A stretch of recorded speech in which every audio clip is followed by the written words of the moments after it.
Bienvenidos. En este video te guiaremos paso a paso para activar tu licencia de ManagementPro POS, esto en unos sencillos pasos.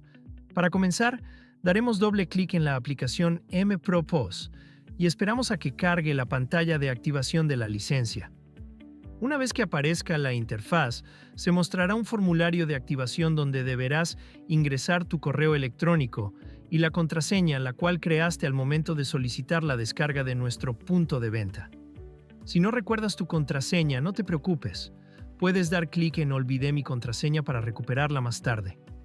Después de ingresar los datos correctamente, damos clic en Activar y Continuar, para que de forma automática el sistema aperture lo que será tu próximo punto de venta. Y listo, tu cuenta de MPRO POS queda activa y lista para usarse. ¡Hasta luego!